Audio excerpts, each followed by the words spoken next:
కల్తీ విషయంపై స్పందించినటువంటి deputy CM Pawan Kalyan వ్యాఖ్యలను మద్దతు తెలిపారు బండి సంజయ్.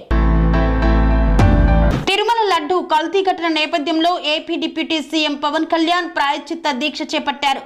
ఇందులో భాగంగా మంగళవారం విజయవాడ ఇంద్రకీలాద్రిపై ఉన్న కనకదుర్గ ఆలయంలో శుద్ధి కార్యక్రమాన్ని నిర్వహించారు. ఆలయం మెట్లను శుభ్రం చేశారు. మెట్లకు పసుపు రాసి కుంకుమ బొట్లు పెట్టారు. వేద పండితుల మంత్రోచ్చరణల మధ్య ఈ కార్యక్రమాన్ని పవన్ కళ్యాణ్ నిర్వహించారు.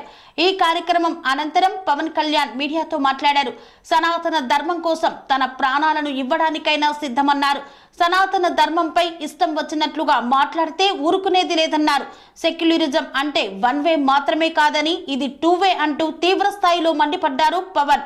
సెక్యులరిజం అనేది టూ వే మార్గమని చెప్పారు. తమ జోలికి వస్తే మౌనంగా ఉండబోమని తెలియజేశారు. పవన్ కళ్యాణ్ వ్యాఖ్యలపై కేంద్ర హోంశాఖ సహాయ మంత్రి బండి సంజయ్ స్పందించారు. పవన్ కు మద్దతు ఇవ్వడంతో పాటు ఆయనకు అండగా నిలబడాలని పిలుపునిచ్చారు. ఎవరైనా సనాతన ధర్మాన్ని చెడగొట్టడానికి ప్రయత్నిస్తే హిందువులమైన మనమందరం న్యాయబద్ధంగా గలం విప్పుతామన్నారు.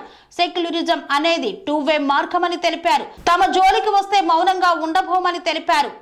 సెరెనిటీ మోడల్ హై స్కూల్ విద్యార్థులకు అమ్మఒడి, సామాన్యులకు అందుబాటులో ఉన్న బడి సెరెనిటీ. మేడ్చల్ జిల్లాలో మేటిగా నిలిచి సాటిలేని ఫలితాలను సాధిస్తున్న #1 స్కూల్ సెరెనిటీ. మా ప్రత్యేకతలు ప్రతి విద్యార్థి పట్ల వ్యక్తిగత శ్రద్ధ, activity based learning and digital classrooms, computer lab, 100% ఫలితాలు, sports and cultural activities, yoga, abacus మరియు Vedic maths education. Please visit Serenity Model High School, Nagaram. Admissions are in progress. Call 040-271-46899 and 040-271-48699.